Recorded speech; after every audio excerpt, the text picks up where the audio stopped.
And I already know what y'all gonna be on, so I'm gonna get mine off first before we get it all the way popping and percolating, because Aaron Rodgers is officially a part of the black and the gold, man. I know for me, this was a little bit, I guess not a surprise, but it was a surprise that it actually officially did go down, largely due to the fact that we had to wait an extremely long time for Mr. Aaron to finally decide that, he was going to join the black and the gold.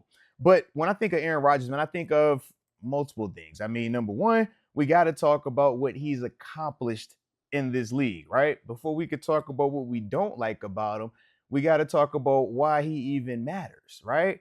Because a lot of people just jump to the, hey, man, I don't like him. I don't want him because of whatever. And it's like, hey, man, I get that part, but let's talk about why Aaron Rodgers gets the treatment that Aaron Rodgers gets, in the sense of why you wait until June 11, was it June, I think, 7th, when the deal was like announced or whatever? Why you wait that long? Well, you wait that long because this guy came into the NFL as a first round draft pick in 2005, right? 24th overall selection. We all remember the wait. I do. Heck, I was still in high school when this happened. Give you some context, right?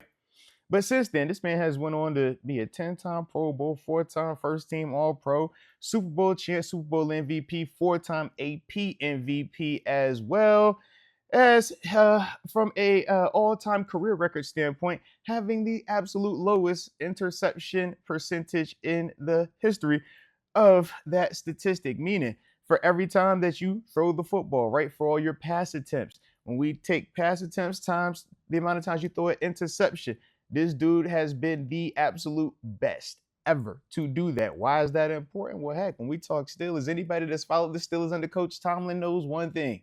When he wins the turnover battle, he wins a lot of games. When he loses the turnover battle, it gets rather dicey, right? And this is a dude that historically has been dominant in that thing, man. 503 passing touchdowns to 111 or 116 interceptions. Think about what I just said. 503 passing touchdowns, 116 interceptions. That's through his career.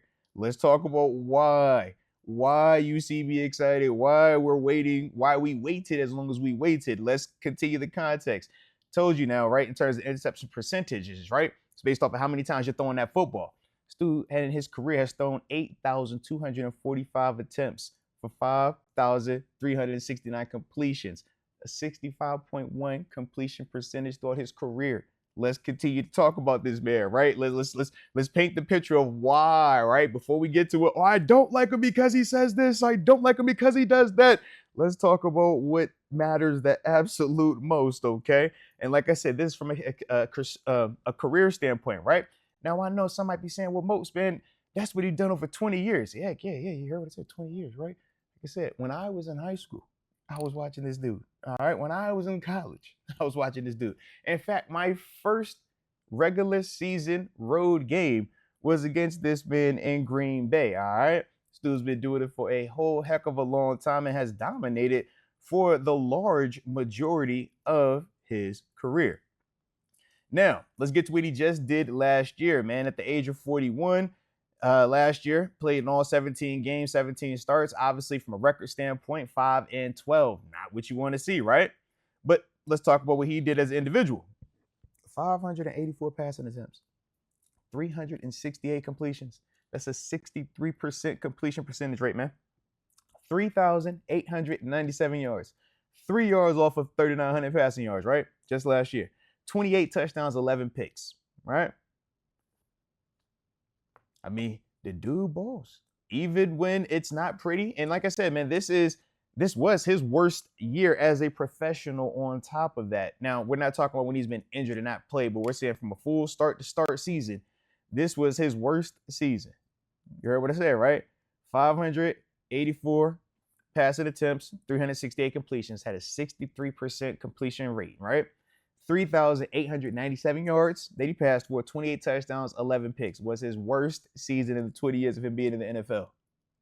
So, yes, I get the optimism that we have around Mason Rudolph, with all due respect.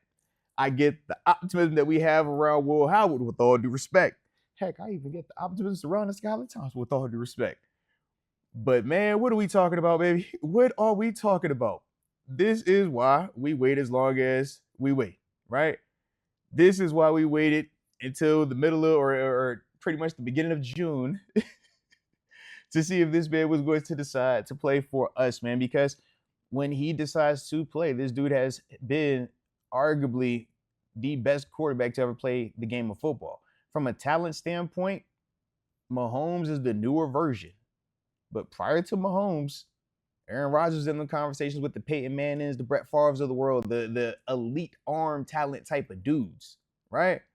We know Brady has the rings and stuff like that, and that's the part where we know Brady has his argument. But in terms of just pure talent and production for the position, yeah, buddy, hard pressed to find a better version